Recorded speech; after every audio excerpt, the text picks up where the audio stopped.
যোৱা ৰাতি চেঙাজান আৰক্ষী থানাৰ ASI সত্ৰ সিং তাৰো ৰাতিপুৱা 7:50 মানত হ'ব। বাইদেৱে ক'লে বোলে ছাৰৰ কিবা এটা হ'ল নেকি, মুখেদি তেজ ওলোৱা যেন লাগিছে।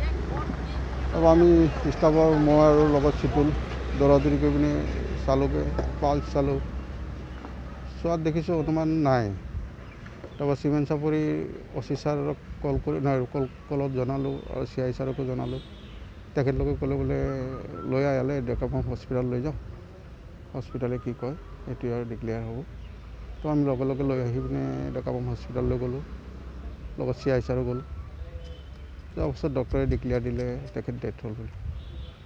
যোৱা 22 তাৰিখে ধেমাজিৰ পৰা চিক কাটি আহিছিলেহে বেমাৰ দেখুৱাই পিনে। এইকেইদিন ভালেই দেখিছিলোঁ, ফটকৈ কেনেকৈ কি হ'ল আৰু।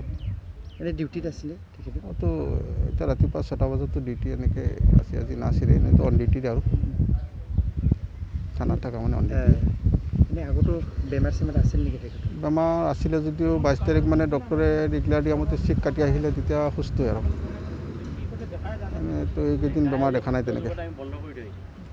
কি ব্যৱস্থা ল'ব এতিয়া বৰ্তমানতো আমি ডিপাৰ্টমেণ্টলি যিটো ব্যৱস্থা এতিয়া কৰিব লাগিব। এতিয়া ধেমাজি পুলিচ ৰিজাৰ্ভত নি পিনে আমি প্ৰথমে চমজাই দিমগৈ। তাৰপৰা তেখেতলোকে কেনেকৈ কি কৰে সেইটো ওপৰলা অফিচাৰৰ ছাৰহঁতৰ SP ছাৰক গৈ পিনে আমি চমজামগৈ ৰিজাৰ্ভত।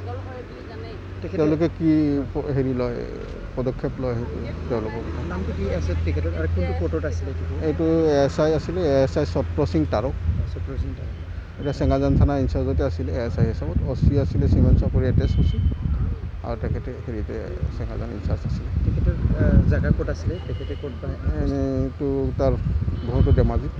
অৰিজিনেল ঘৰ ক'ত আছিলে এইটো এনে নাজানো। ইয়াত মাটি বাৰী কিনি ধেমাজিতে আছে। অকলেই আছিলে না পৰিয়াল? পৰিয়াল আছে, মিছেছ লগতে আছিলে।